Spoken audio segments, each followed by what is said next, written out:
Where was this shoe for Brandy?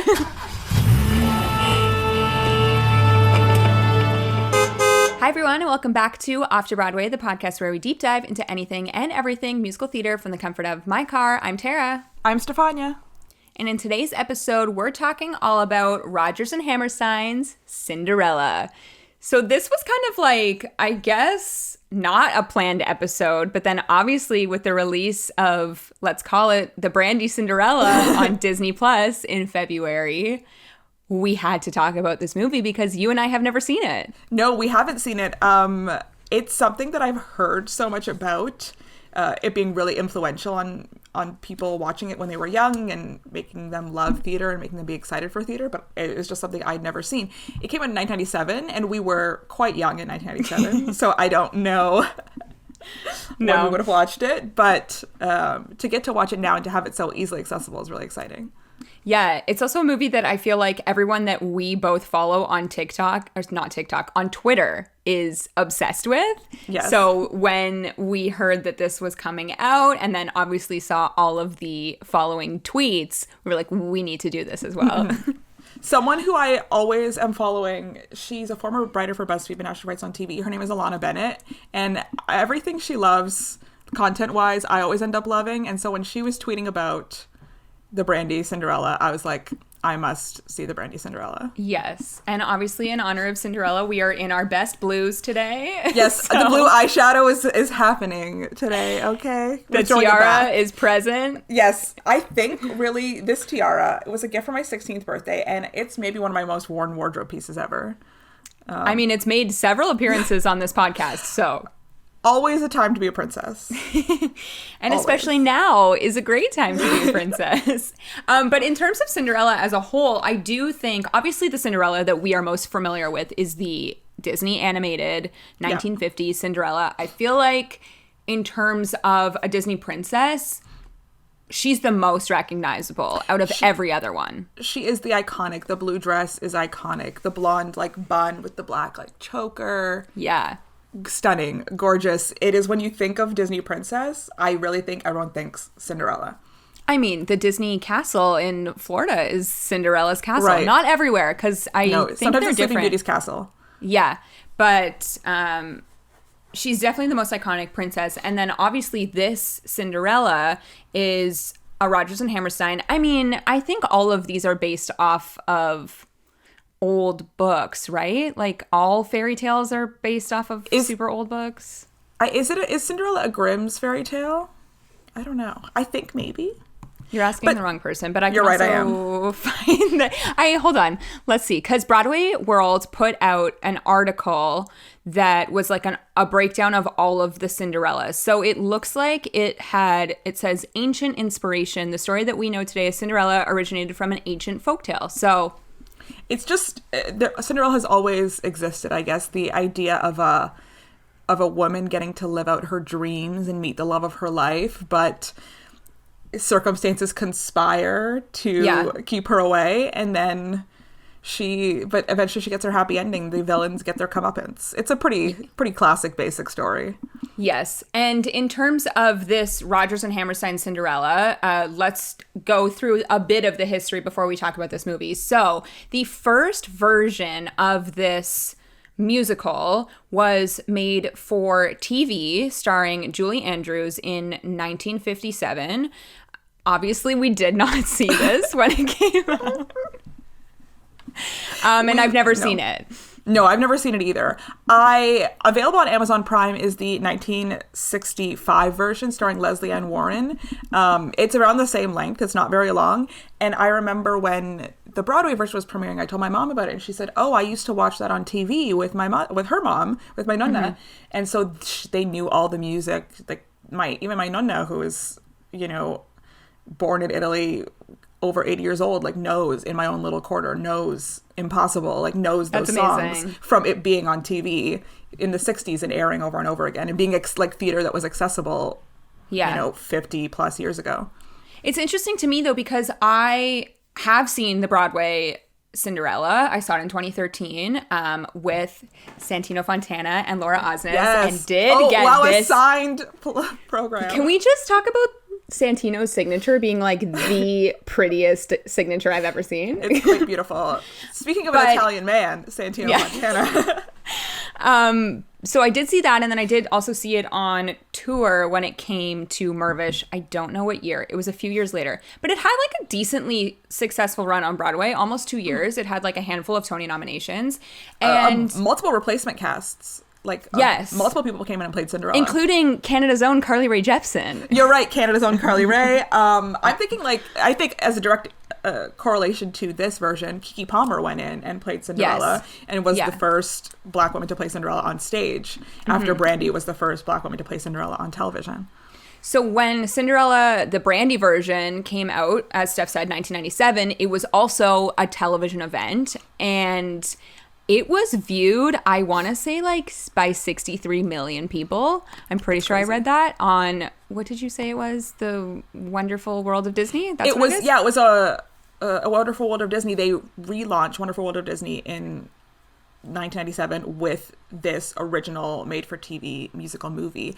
I was reading it had, like, the biggest budget of a made-for-TV movie ever at $12 million.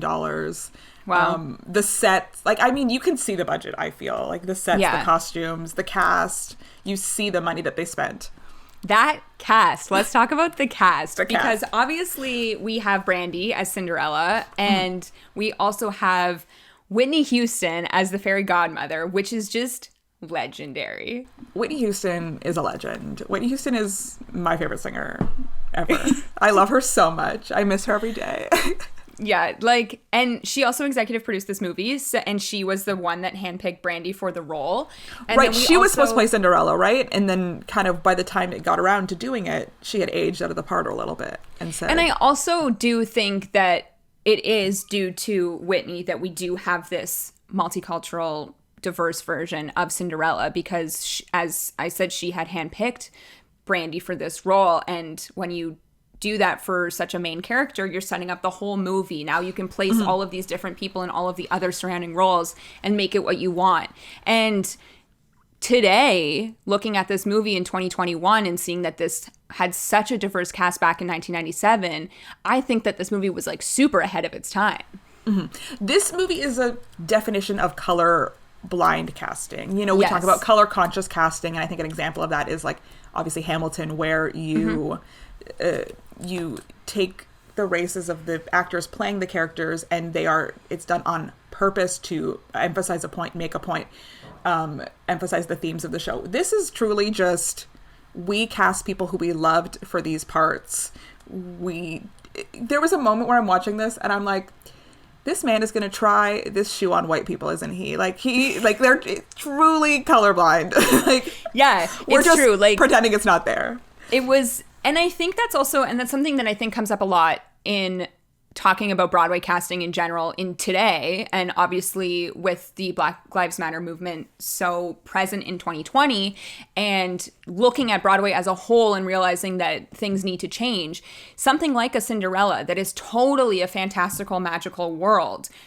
Why can't anybody play Cinderella? Like, it really does not matter. So the fact that this stance was taken all of those years ago is amazing. And I think that that's why that this movie is so special to so many people. I am truly obsessed with Paulo Montalban's Prince, and his parents are Whoopi Goldberg and Victor Garber. And it's just not addressed. We just don't need to discuss it. It's just like, these are his parents. This is their son. Like, get over it. Accept it. Also, let's just discuss that the queen and king of the kingdom are Whoopi Goldberg and Victor Garber. I mean, they're my queen and king also, so... And then we also just need to address the fact that Vivienne Cox is in this movie, and we are obsessed with her from Indoor Boys, but to see her as, I don't even know what that stepsister's name was. Was it like Cantaloupe or something dumb like that? The other one was named Minerva. I could not tell you what Vivienne Cox's character's name was. But she is the perfect dumb stepsister. She is so funny. They were cracking me up. The stepsisters always crack me up. They were too cute. Just too cute. And then we obviously also have as evil stepmother another iconic queen, Bernadette Peters. You could be my evil stepmother any day, Bernadette. Like, so good. So We need to shout out Ryan Bloomquist, who we've shouted out on many episodes because his tweets are legendary, but he, for all of us, clipped every single time Bernadette says Cinderella and put it into one video, and it's really funny. I love it. She just is fantastic. Can we talk about her song? The song that she sings early. She sings the song "Falling in Love with Love," it was written by Richard Rodgers and Lorenz Hart for the musical The Boys from Syracuse. And I believe the original is slower, but they rearranged it, reorchestrated, and made it a bit more upbeat for the stepmother to sing and have it be like warning her daughters, like, don't get too caught up in love. Like, marriage is for station, marriage is for money. And it gives the stepmother a backstory. It's like, yes. And she nails it. Like, you can't have Bernadette and have her not sing. And then they give her this like really fun number. So yeah. I love it. It is kind of interesting because I had not known that Cinderella was made up of different songs from other musicals. That was something that I learned yesterday reading about this show. Well, what they wrote for the original version with Julie Andrews is what Rodgers and Hammerstein did, but then obviously Oscar Hammerstein passed away, and Richard Rodgers is also no longer with us. As they've done more productions of Cinderella to extend it out even into a 2+ hour Broadway show, there just isn't enough music. So they went to the trunk songs of Rodgers and Hammerstein and pulled things from different musicals or cut songs from musicals to fill out the musical. The first song that Brandy and Paula Montalban sing, "The Sweetest Sound," is from something else, was not written for Cinderella, and I don't think it's in any of the other versions. No. But it's like a good kind of like introductory song for this musical. Mm-hmm. It's just, the movie obviously feels like a 1997 movie. That animation is everything. Like, let's talk about it. Yeah, so Whitney, obviously fairy godmother, and in the musical version of Cinderella, at least the one on stage, also another iconic queen played fairy godmother, Vicki Clark. We love Vicki Clark. That outfit is kind of purpley and really beautiful, and Whitney's is straight up gold, and gold with like bejeweled glam. I don't even know. It's glam. That eye makeup was glam. She Amazing. had glitter in her hair. It was everything. But also the magic that she's doing is gold, and it featured like gold spirals. I don't even know. It literally looks like, if you go to Party City and you're looking in the confetti section and it's for the table, that's what it is. It's spiralized confetti that you throw on a table for an event. It's just like magic, and it goes. And then the VFX that really cracked me up were when the pumpkin was transforming and the pumpkin was just rolling around with like kind of sparkles around it, and then it got bigger, and I'm like, that cartoon pumpkin, just amazing. So Whitney, obviously, we know her from her like pop recording career in the 80s, but what we don't, like, what isn't as relevant is her producing career. Like, this was something that she produced that she was like, she had a young daughter at the time, and I think it was really important to her to have these like positive representations of women and of Black women specifically in media. And so this was something that I think like Whitney did for her daughter to show her the power. And there was something that she said, the fairy godmother said to Brandy at one point, do you think the prince loved you for your nice smile and your pretty braids? And I was like, that moment really was touching for me, because like, to acknowledge that she was wearing her braids like that Brandy would normally wear, that they didn't kind of make her a traditionally looking princess, which is normally conforms to like white ideals and white standards, but they styled her hair with the micro braids, and that was part of her beauty. I don't know, I thought that was a really powerful like moment for the fairy godmother to acknowledge it and say that. And I think like Whitney's involvement in it is so important. Well, it's also, so having this movie come out obviously on Disney Plus in 2021, I will say before this movie was not, you couldn't find it. It was very difficult to find it. Maybe you could find it on some streaming website, but it was in the vault. Yeah, it was not readily available to watch. So now that it's available for everybody to watch, basically Brandy is the first Black Disney princess because of the time that this movie came out. And it took 12 years for another Black princess to make its way onto a Disney film, and that's for Princess and the Frog and Tiana. And that's disappointing that it took that long. And I mean, I think that in terms of Disney diversity now is much better than it's been. You know, we have Moana and we have Coco and all of these different movies that are exploring different cultures. But in terms of princesses, it's still not what it should be. So the fact that this is now a movie that little girls can watch and hear a line like that said from a fairy godmother is really special. It is really special. And princesses were something that were so, like, so white and so all looking the same. No matter how different they looked, they were all representing something of the same. And then so to show, you know, you can be a princess, or you can be a princess, or anyone can be a princess, or be able to see yourself represented on the screen is wonderful. I mean, it also reminds me of when we had Brandon Antonio on almost 2 years ago now. And we were talking, like, what was your first theatrical experience? And he said one of the first things he saw was this version of Cinderella and seeing a Filipino prince, seeing an Asian prince. He's like, oh, well, if he could be a prince, I can be a prince. I can do that. And it's, you really, like, I don't know, for two people like us who've always kind of seen ourselves represented on screen, like, we don't know, or we can't possibly understand what it's like to see yourself be represented for the first time. And even for all of those years later, for that to still be such a huge moment in his life is obviously, that movie left a mark and will stay there forever. So again, I think that the fact that it is now fully readily accessible, I mean, you have to pay for a Disney Plus membership, but that's just the structure now. That's just the streaming world. Okay. Yeah. But I will say the way that this movie was shot, if you watch it on TV, it's like square.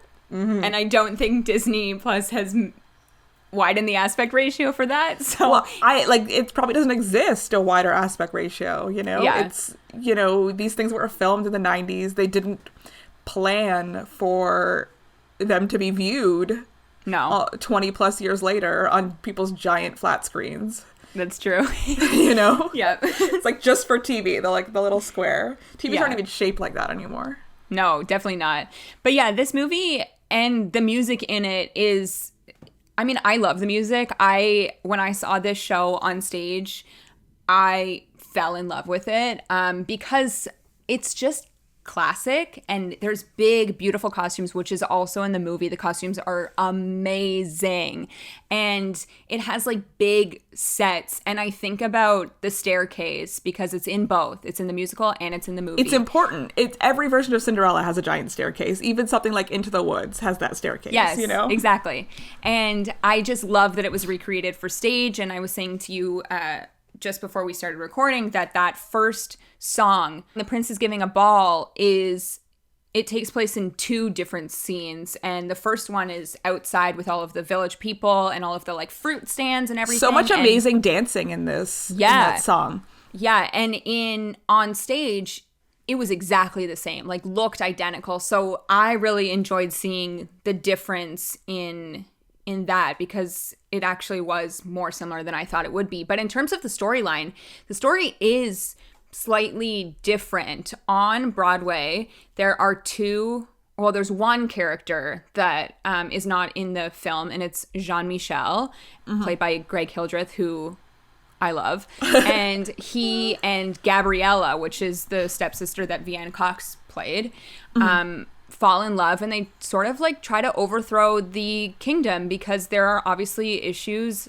in the kingdom, and it's kind of like a different political story in a way that this movie is a side plot. Yeah, they try to overthrow the kingdom because of the way that the people are treated all around, and obviously because it's a fairy tale, they do, and everyone lives happily ever after. But I would be interested to watch. We did not watch the other versions that exist, but if there are differences in all of them, because it's just a small, minor plot line, but it makes it a more interesting show.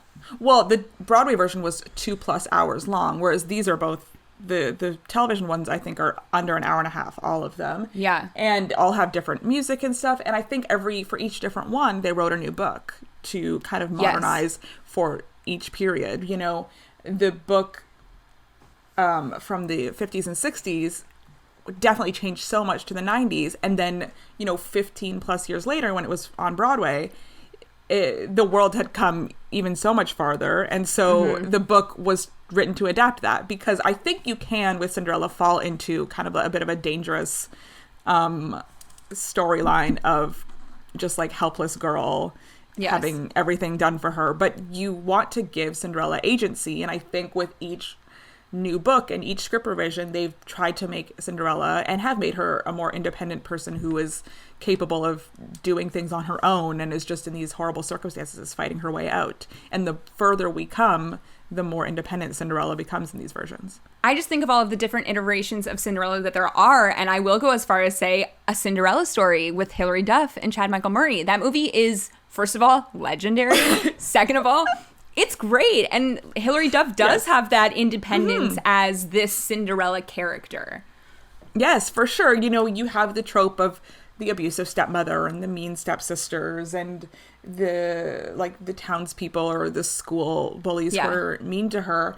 But at the end of the day, you have a character who is strong, who is able to overcome that. And with every version, I think it's important to show, because, you know, a lot of what girls are watching when they're young is princess stories. And so you want to make sure that they're influenced by these positive role models before they grow up. There was even the 2015 live action Cinderella. We're getting new Cinderellas on stage and screen coming up. So it's a story that we are always going back to. So it's important to tell it in ways that is modern and that is like exciting and fun and fresh, but also has like a positive message.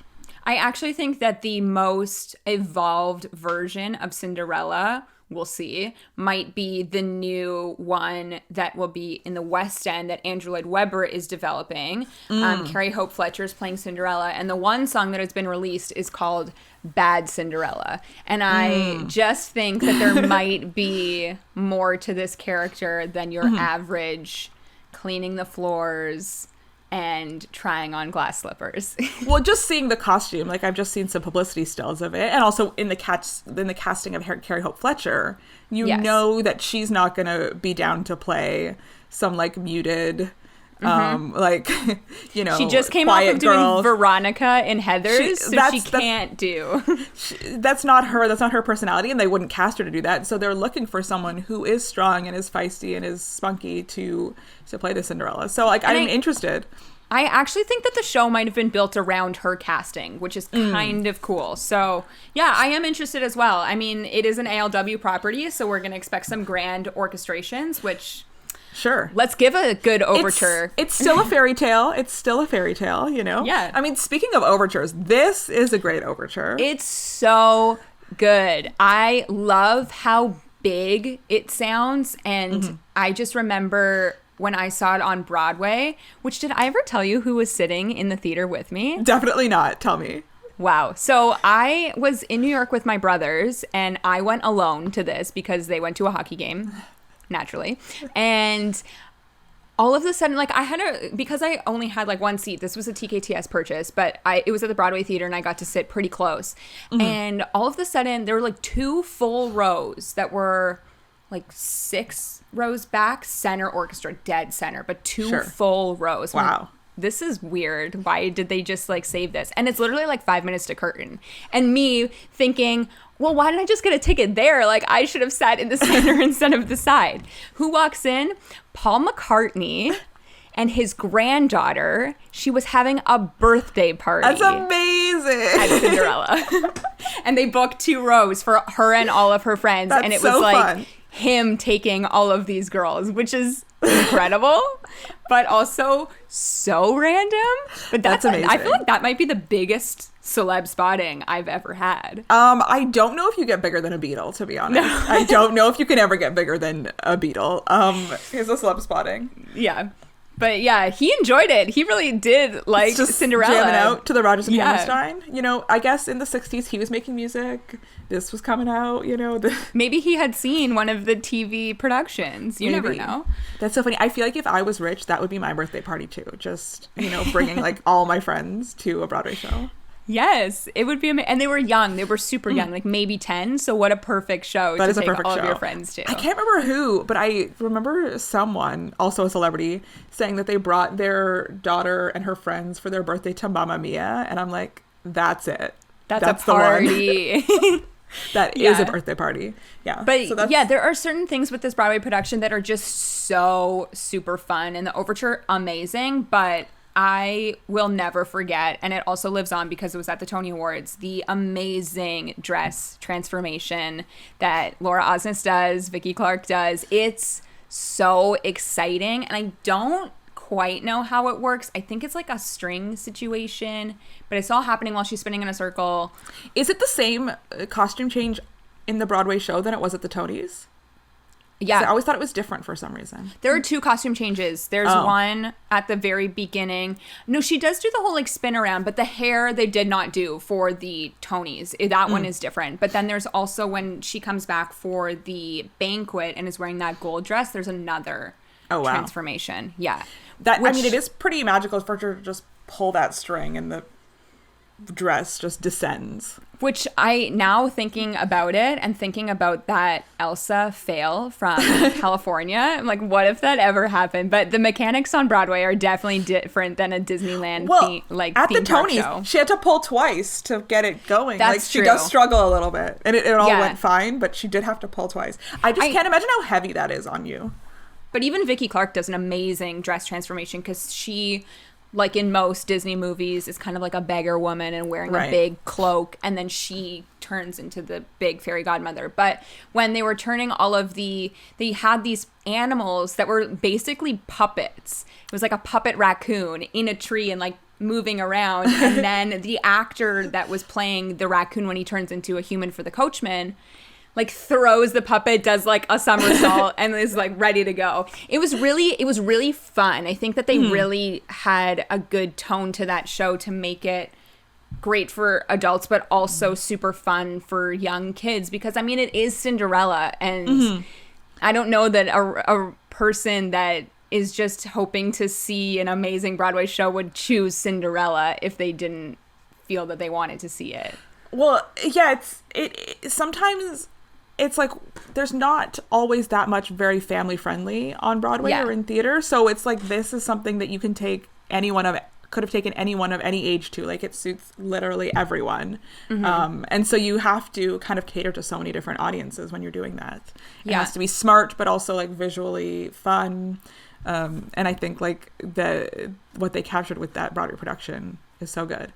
It's also one of those things that when you know that it's a fairy tale, you're expecting the magic, and it better be up to the par, which is, I think, like I'll compare it with Frozen, right? Like Frozen also should have been super magical. And I mean, the staircase in Cinderella versus the staircase or the non-existent staircase in Frozen, like we saw what they could have done. So I don't know why they didn't quite take the most magical approach that they could, especially being a Disney property. But now I'm thinking about it, I wonder why this wasn't like a Disney theatrical plus something else, because this movie, I mean, I guess the original is not a Disney property, but I feel like they could have kind of taken it under the Disney umbrella if they wanted to. Yeah, I think it is an interesting question, because I think it comes down to like licensing, right? Yeah. And I think for the 1987, it sounds like they licensed this production to make the movie of it. For TV, and they have the television rights to it, but they don't necessarily have the theatrical rights to it. And then when the Rodgers and Hammerstein group is coming up to do this, it's like, do they need Disney? Do they not need Disney? Maybe Disney's uninterested. Like they retain the control of this production of it, and they don't necessarily need Disney like for this. And I think also Disney is at a point where they'd rather be developing stuff in-house versus taking older stuff. If they're going to if they're going to do a Cinderella for Broadway, they do based on their movie and not this Rodgers and Hammerstein version. I think it's pretty confirmed that Cinderella under the Disney theatrical umbrella will never exist. I don't think so either. Those original Disney movies, like the much older ones, think of like Snow White from the 30s, Cinderella from the 50s, are very short. They're also not musicals, right? Yes, there's like very little music to them, but they're very short, and so to build it out for stage is just, I don't know if it makes sense. Yeah, Let's talk about some of the songs, because I do think that there are enough songs in this movie and as well in the Broadway version that are comparable and we can talk about. So let's start with In My Own Little Corner. I really like this song. I really like the way that Brandy sings it, and the version that they gave us, it was kind of more like poppy. Yes, the orchestration's like, there's like a beat to it. Yeah. There's just like, ooh, it's production value. It sounds like fresh. It sounded fresh and modern. Yeah, it's good. Funny. I really like that song, and I like the scene that goes with it. It's great. But I think the like showstopper in that act 1, minus 10 minutes ago, which we'll talk about later, but the duo of It's Possible and Impossible. And there is an iconic video that's circulating on Twitter of Whitney and Brandy rehearsing Impossible, and Whitney is not happy with the way that Brandy is singing it. She wants her to sing it up an octave so that they sound good together. And she literally says to her, "Why are you down there?" As in, like, why are you singing down there? You need to raise that up. And it's great. It's really good. Whitney, nothing less than perfection for Whitney, okay? She knows what she wants, and she's going to tell you what she wants. Like, an icon to me, a legend. No one better. No one better than Whitney. But yeah, this number is the magical number in the musical, for sure. Yes, I do think it is just that, like, melody of, like, impossible. And then the way that they switch it to It's Possible later is, like, perfect. That's like the perfect wordplay. Yeah. It is like, you know, this girl who's so like down on her luck, she thinks everything's impossible, but then one moment takes her and now she feels like it's possible. And it's like, I don't know, I just think it's like such mastery of like words. Yeah, it's great. Moment. I agree. It's a really strong song, and it's also one that it gets stuck in your head and you're always thinking about it. And went in 2013 when I saw this, it was one of those songs that stood out. This was also a show that I feel like I immediately downloaded this cast recording, which I don't always do that with everything I see. There's something about, and we've talked about this on other episodes, that yes, this is a modern musical, but taking a classical stance is just something that I don't see enough, and to see it in this way was very exciting to me. I think it was really exciting because it was new, but it was also old. Like, it was old music, but it had never been done on Broadway. It had never been staged on stage in such a grand way before. So it was new while also being classic at the same time. And it's very rare to find that. And also, everything is there's so many like modern musicals with like more pop scores coming in, more pop influenced scores, and this one is just very much not pop influenced, I don't think, at all. No. And obviously the orchestrations for this Brandy version like definitely have some pop orchestrations, but for the Broadway version, really not. I really don't feel at all. No. And I just feel like unless we're going back to older cast recordings, we're not getting that as much, feeling so fresh and new. So I think it felt fresh while also feeling classic. Yeah, there's something that about those grand orchestrations that I love so much. So to get that, I agree, is great. Let's talk about 10 Minutes Ago. This is a song that we referenced in our Broadway Love Songs episode, but we did not really get into it. This scene in itself is so beautiful, and I love the song. And I think in every version now that I've seen, but also when you just hear like two random people sing it at a 54 below, it's just magical and romantic and sweet, and I love it. There's that like two notes that it starts with where it's like, I love 10 Minutes Ago. I was watching this and they started to dance around this ballroom and I'm like, I am crying. Like, this is emotional to me. There's something about dancing in a giant ball gown that really gets me. And we need to find an opportunity for me to dance in a giant ball gown somewhere. Okay, like make it happen. It's very also like Bridgerton now, right? Like, I know. Wow, imagine. Bridgerton is not giving me the giant ball gowns that I want, though. You know, I was reminded of, this is so random, but when I like saw The King and I when it was on tour here in Toronto, I was like, I do not care for this. Another Rodgers and Hammerstein. But when they started dancing with her giant skirt. I cried. I don't know what it was. I was like, I can't handle this. But that's also kind of what I mean about like a classic show. We don't see that ever. You it's never true. see those big ballroom dance numbers. I think the most modern take on a big ballroom dance number is kind of Dancing Through Life when they do. You know what I mean? Yes. They're obviously not wearing big ball gowns. They're wearing the Aussian black and white outfits. But it is kind of the most recent, I feel, at least in what I've seen. I guess actually that's a lie. Anastasia has a big ballroom scene. Right. But that show also is fantastical, a fairy tale. But in terms of modern, I mean, Wicked, also fantastical, basically a fairy tale. But that's like a modern take on a big dance number. But I agree, there is nothing like watching two people, like the couple spin around in a circle. It's like, for some reason, it is like so romantic for them to be like in ballroom hold, just waltzing around the room. I can't handle it. There's like a tension. There is a love. I can't.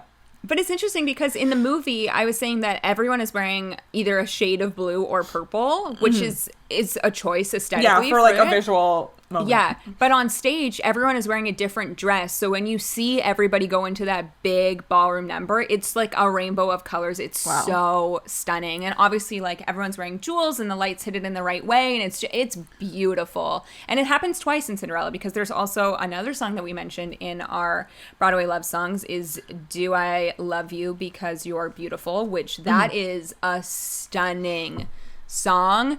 And I mean, let's just talk about Santino Fontana for a second, because I feel like he hasn't gotten the credit that he deserves on this podcast, because we You're haven't, right, like, because we talked do about love this man. Yeah, like Steph and I really love Santino, but we haven't really talked about a show that he's been in until now. And he was in his prime when Cinderella was on Broadway, because Frozen had just come out. Or yeah, it was the same. Maybe it was around the it was same during. time.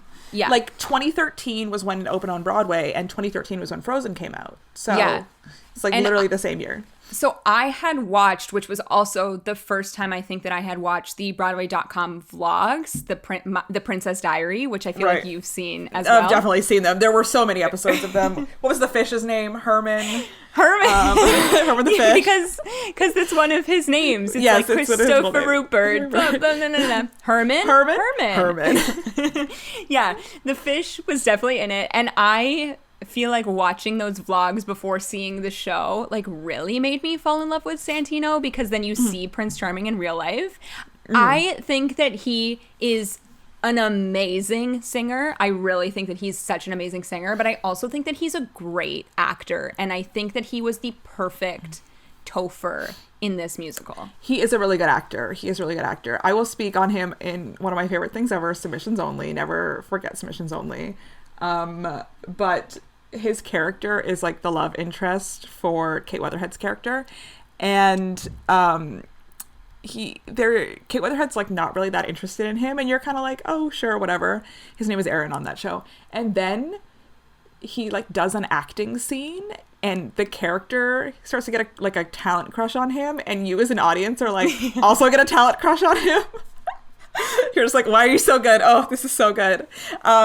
That's when I was like, this man is a fantastic actor. And that was around the same time as like Cinderella as well. He also is the actor that has incredible chemistry with everybody that he's on stage with. So it's very easy to just be taken away by whatever he's doing on stage. And in this song, Do I Love You Because You're Beautiful, watching him spin around with Laura Osnes in this like stunning gold, basically Belle Beauty and the Beast dress, I was like, I love you. The way he sings right at the end, like, or are you? He goes up. Yeah, it's like, it's like so powerful in that moment. It's fantastic. I love that song. It's like, do I love you because you're beautiful? Or like, am I so in love with you that you are just like the most beautiful person to me? And he's like, I have no idea. Who cares? And I love that they sing it, those same lyrics to each other. It's not just the prince saying this to Cinderella. Like, she says it back. There's something about this Broadway iteration, which I do think in the Brandy it's kind of the same, but this Cinderella is more independent earlier in the show than other iterations of Cinderella. Right. And yeah, I really love that song, and I love that scene. And yeah, I actually, this was one of my favorite moments of the Brandy Cinderella, because you got to hear Paolo Montalban and Brandy sing together, and there was something about his like very theatrical, like traditionally theatrical voice blending with her pop voice that I like thought was great. I think it like worked to serve communicating to the audience, this is like a prince who is high class and this is a girl who is, you know, from a different part of the world, and then the combining of their voice in that moment, saying the same words, singing their love to each other, but like their voices being so different, like communicated the difference in them. I don't know if that any of that makes sense, but I really like loved that they takes on singing, or the way that they sang was so different, and I love the way that it blended together in that moment. And also the gardens. Yes, we love a garden scene. But I will say the placement of this song in the movie, which I'm aware the musical is almost an hour longer than the movie, but they literally just met, and now he's singing this song to her, which in the when musical, he got down on one knee, I was like, oh my god, is he proposing? They met 10 minutes ago.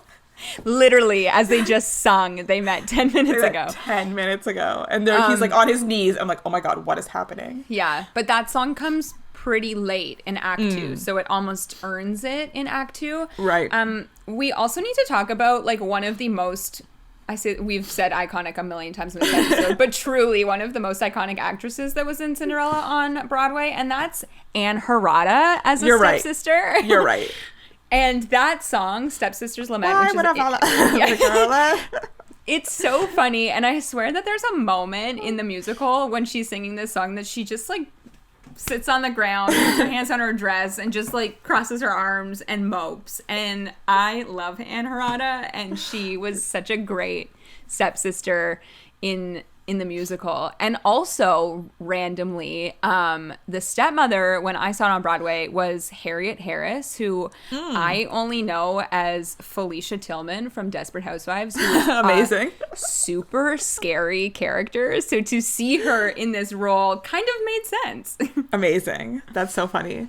But that was a character that was like stunt cast quite a bit throughout the run. I can imagine. Didn't Nene Leakes do it? Nene Leakes did it. Fran Drescher did it. It was a bunch of different people. Yeah. Yeah, it's like doesn't seem that difficult. Not that it's not difficult, but it's not like vocally heavy, you know? Well, yeah, because there's that Bernadette song is not in the musical. So it was just the stepmother is just yelling, Cinderella! At the end of the show, we got Whitney just singing. I don't even know what the song is called. What is it called, Tara? There's Music in You. There's Music in You. It's in the Broadway version, which I think it's also in the 1960s, 50s version, but it is not sung the way that Whitney sang it. No, Whitney is just like, and now I'm going to be me. Now I'm going to do Whitney. Okay, we're going to bring Whitney to this moment. I'm going to float above the rest of the cast as I sing this song. I feel like they combined like 4 songs for this, because they did There's Music in You, and then there's another bridge they brought in, and then it's like Impossible / It's Possible. They brought in the song that Cinderella and the Prince sang at the beginning of the movie. Right, like a little bit of Sweetest Song. They just combined a bunch of things, and they're like, Whitney, do you. And she's like, I'm gonna do me. Okay, I'm gonna sing this the way I sing. And you're just like, yes. But I don't think there's a cast recording from this, because there's not. Tragically, there were like label issues, like with Whitney and Brandy's labels. So if anyone listening to this knows and is from the States, let us know, because it is on Spotify. It says Cinderella, Brandy, Whitney Houston, 1997. But for me, it's grayed out, and I don't know if that's a Canadian thing. Geo-locked? Someone let us know if it's geo-logged. Is it just us? But it's not on Apple Music, because that's what I have, and it's definitely not there. And the 1957 Julie Andrews is there. Is it? But the 65 is not. No, I wonder if there's a cast recording. That was you can watch it on Amazon Prime. It's available. I started watching it. I also wonder if these were even fully recorded for a cast recording setting, or if they just like recorded it for the movie. Probably not, honestly, because it is different things, you know, when you're recording something for a cast recording versus recording it to then like lip sync for a movie. They are very different things. Yeah. So I don't know. So as we were saying, the costumes in this movie were stunning, except for the glass slipper. This is the ugliest shoe I've ever seen in my life. Okay. It's got a weird like like it's very high on her foot. Yeah. It And almost then- looked like if you were trying to put your foot in, which also if you watch the movie, watch Bernadette put her foot in the shoe because it's really funny, but it looked like it would like scrape your skin as It you're looked trying so to get uncomfortable. Like I can't imagine the logistics of a glass slipper in general, how comfortable that would be.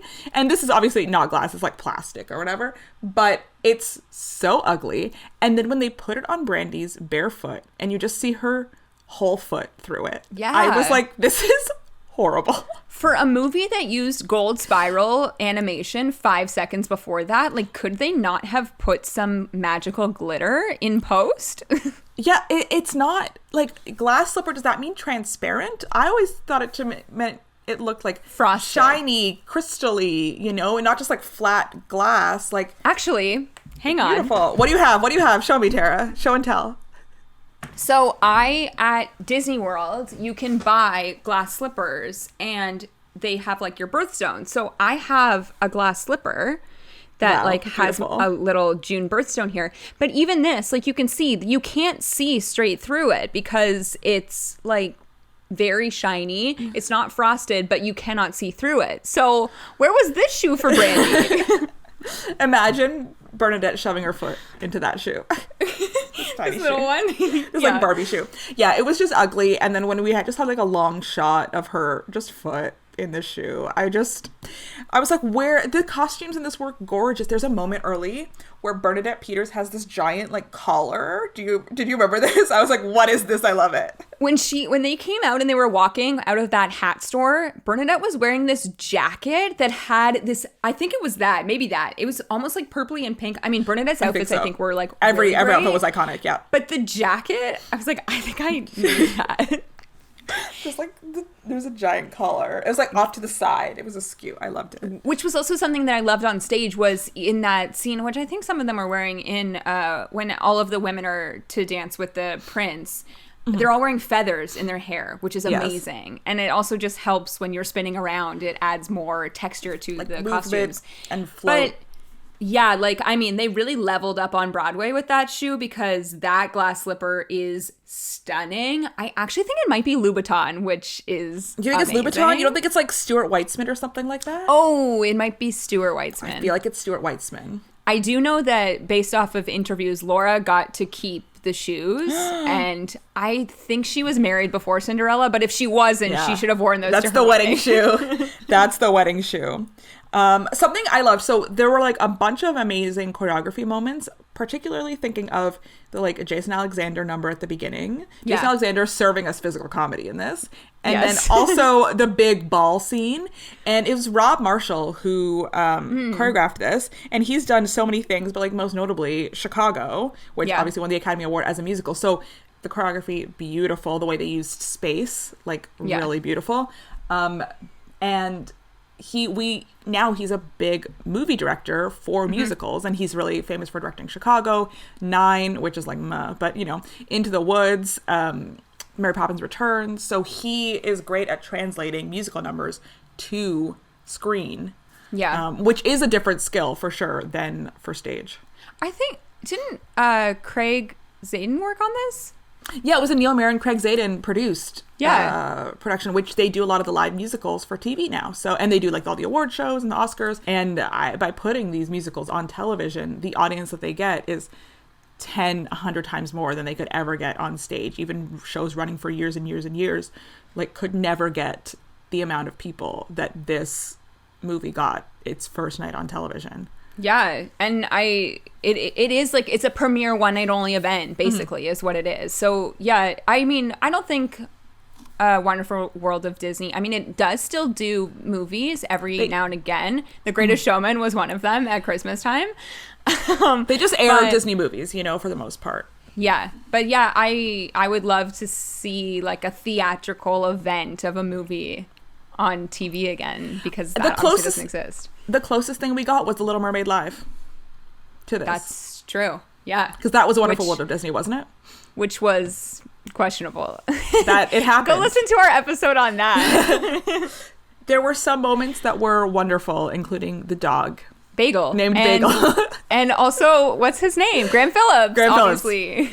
Graham Phillips and Bagel, whenever they shared the screen, that was the high point of Little Mermaid Live. But yeah, I wish we would get more of that. And I understand like the budget for this movie was huge, and the budget to do something like that is much bigger than just taking something they made for theaters and then airing it on TV. But it's exciting. It's exciting to have this, and to think that this has had so much long-lasting impact, that before it was on Disney Plus, people were campaigning for it to be on Disney Plus, and then when it was released, everyone was so excited. They just did like a reunion on EW to talk about it because of the like long-lasting impact this has had. And so I think like Disney has an opportunity to do more of that, and I wish they would. I agree, and you should all watch the Brandy Cinderella on Disney Plus if you have not seen it. And with that being said, it is now time for our obsession of the week. Steph, what's your obsession this week? Okay, my obsession this week. You know that I loved Bridgerton. And you know that my best boy from Bridgerton, Anthony Bridgerton, aka Jonathan Bailey. And I made a discovery recently that he was in the original West End cast of American Psycho. I did not know this. I don't know how I found this out, but I then went and listened to that cast recording 700 times. I know how you found this out, because since Bridgerton, you've only watched things and listened to things with Jonathan Bailey. Jonathan Bailey, if you were ever listening, like, we want to talk to you. I love you so much. We really want to talk to you about Company, but we'll also talk to you about Bridgerton. I truly love this man so much. Okay, so he was in the original West End cast of American Psycho, which we know I am obsessed with the American bootleg. And because I am obsessed with the American bootleg, I never listened to the West End cast recording. Oh, wow. It was Jonathan Bailey who made me do this. It's very good. It's really good. It's, what's his name from Doctor Who, right? It's Matt Smith. So the song that is my obsession is called Killing Time, and it's a duet with Matt Smith and Jonathan Bailey. I can't remember Jonathan Bailey's character's name. He's one of his like co-workers. I don't know. It's Killing Time. It's this like really moody song. They're doing coke during it. I don't know. Amazing. It's great, but they just sound so good. It's so moody. I like will put it on repeat, and I'm just like, the way that cast recording is like 80s synth. It's so much fun. It's another Duncan Sheik moment. I love a good Duncan Sheik moment. So I just think it's a really great song. That cast recording is fantastic. I'd also recommend You Are What You Wear. That was in the American version. I think it's really funny in the UK version as well. And then, A Girl Before, fantastic. But my obsession currently is Matt Smith and Jonathan Bailey singing Killing Time. I love that this flopped musical has had so much airtime on this podcast. We've like revived it. My personal campaign, American Psycho. Here's the thing also, the problem with American Psycho is I feel like it's not one that's going to have regional success or like high school success, It can't have high school success. It cannot have high school success. It shouldn't. It's very inappropriate. So I just don't know if we'll really ever get to see it be done. You know what I mean? I mean, like you and I? No. No. You know what I mean? Like it ran for not that long on the West End and not very long at all on Broadway. And I just cannot see an opportunity for it to come up at all. So I'm kind of devastated by that because I'm oddly really obsessed with it. I do know that the West End version did not have a blood screen go up. So if you sat in those first few rows, you were in the splash zone. The thing about the West End version is the opening number is different. And the opening number to the US one, like to the Broadway version, is so good. And they don't have it on the West End. But yeah, they, like in the UK, they're just a little more fast and loose with the blood and just everything, honestly. This love is it. So funny to me that you have like an American UK obsession, because so do I. Wow. And go on. This is also a flopped, failed musical, but I've been listening to Amelie, which, as you know, was like really, really not critically acclaimed in the Speaking US. Of my boyfriends, Adam Chandler Barat. Well, yes, and we'll talk about him in a second. But so this production was on Broadway based on the movie. I've never seen the movie. Have you seen the movie? No, I've never seen the movie. So Philippa Sue left Hamilton to do this, which was a choice. And it really did not play for very long on Broadway. But it started in the UK, West End, with Samantha Barks. Then it came over to the US and Philippa Sue did it. And then most recently 2019, I believe, there was a UK tour, and there was a cast recording that came out last year. Now, I've listened to both. There are some good songs on this cast recording. As a whole, I actually don't think that it's that great, and I don't think that the show is good. However, I've heard that the tour is really good because the UK, as you were saying, just like takes these different chances to do things really cool and interesting, and they really honed in on what the movie was famous for, which was the quirkiness and like the weird kind of grungy, super cool. They also did, which we love, when it transferred from the US to the UK, the actors were musicians on stage, and I read that really helped bring the story together and made it more cohesive. Now, on the US cast recording, Philippa Soo, as we know, has a stunning voice, like truly stunning voice. Better. And also Adam Chandler Bratt, who we also love, has a stunning voice. But the UK cast recording is like quite different and super folksy and really interesting sounding. But I'll put in for our YouTube listeners in the description, I'll put a trailer of both the US and the UK version of the show. But the UK version is just like cool, and I feel like I would see it and enjoy it, and the US version I feel like I would see it and hate it. However, my obsession this week is from the US version cast recording, and it's Adam Chandler Bratt singing Thin Air. This song is stunning with a capital S, and it's all due to him. His voice is so beautiful. I mean, we talked about him in our Broadway Love Songs episode. He is Henry, best guy, which we also just watched a TikTok video where someone else agreed that Henry is number one best guy. Best boy. And I just love the way that he sings this song. I cannot tell you what's happening because I do not really know the plotline of this musical/movie, but his voice is everything. And this song kind of reminds me of Once.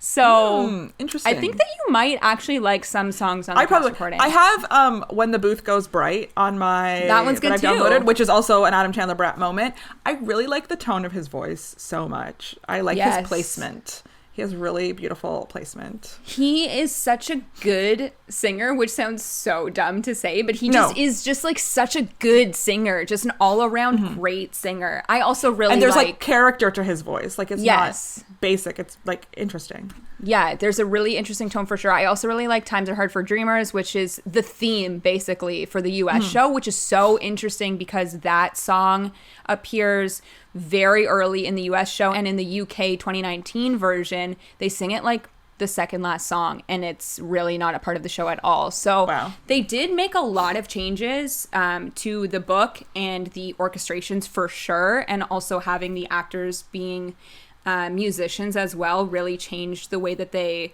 staged the show. And yeah, I'd be interested to see that version because I'm really not interested in the US version. But this song, Thin Air, like listen to it and then listen to it again and then again because it's amazing.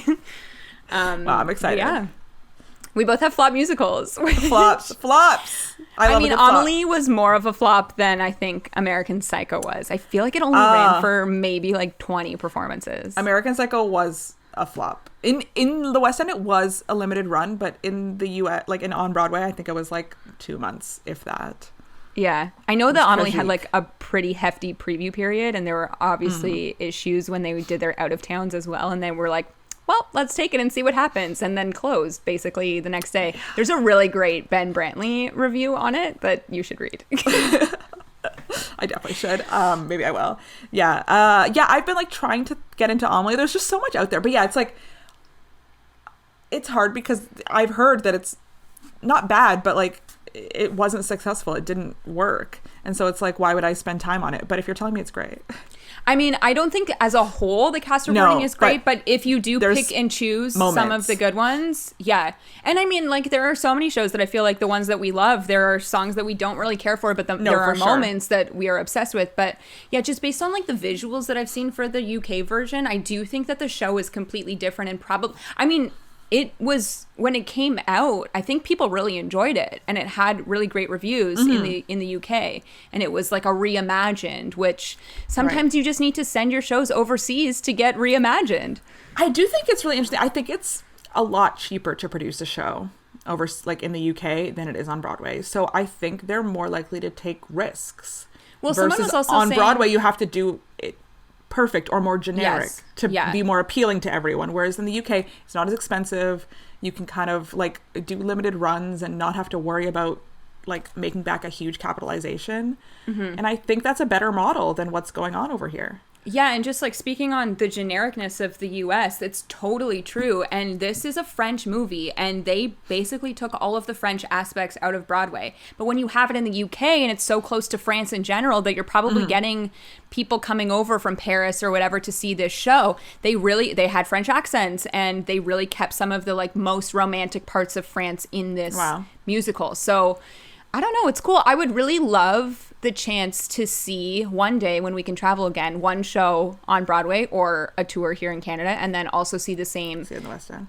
changed in the West End, because the only other time that I've been able to do that was Wicked, which, I mean, they have accents, which everything is better with an accent. It's the same production, though, here and But there, you know? I did get to see also the original staging, which is now gone, of Les Mis, and that really is something to see. So it would be cool to see a show start in the UK and transfer over, or vice versa, and see it different, because sometimes they do some change cool them a lot stuff. between. Yes. Yeah. I feel like, on the contrary to American Psycho, Amelie is something that I can see being licensed, and I can see there being like regional productions of it. Yes. Because just It's like, appropriate. It's like very appropriate. Like high schools are going to be doing like Amelie. Yeah. Whereas they should not be doing American Psycho. But it is interesting too, because with both of these shows, like, I feel like there are some songs, and I'm sure there are a million other cast recordings we could also reference, but like, if you're looking for audition songs, go through these cast recordings, because there are some like really amazing vocal moments in there that I feel like are missed. And people always do, you know, Probably like not the big overdone. songs. Yeah, people are always looking for not overdone audition songs, and I feel like Amelie might be the one to go to. Go sing something from Amelie. Yeah. And also, sorry, speaking of Adam Chandler Bratt, star of Gossip Girl. Yes. I mean, I'm waiting for we knew obviously when it was announced that Adam Chandler Bratt, like, we were like, this is amazing. He'll be great in Gossip Girl. Who's he going to play? We still don't know who he's going to play. But if anyone is questioning whether they should watch the new Gossip Girl reboot on HBO Max, you should, because he's in it. Him and Tavi Gevinson, you know? We didn't get their Unworthy of Your Love, so now we're getting whatever. We're getting Gossip Girl. Well, I mean, we were supposed to see them, right? In Assassin. We were supposed to see their Unworthy of Your Love. Yeah. And so, now we're not. Because we didn't get to see him last year, we've talked about him already twice this year. So you're welcome, everybody. And welcome. that wraps up our obsession of the week, and also Cinderella. And yeah, as I said, if you have seen this movie, haven't seen this movie, let us know. And you can let us know by following us on Twitter or Instagram at Off2BWay Podcast. That's with the number 2. And you can subscribe to our podcast anywhere podcasts are found. And we would love it if you left us a review on Apple Podcasts, and if you could subscribe to us on YouTube. And we will see you guys next time for our episode on Legally Blonde, the musical. Bye.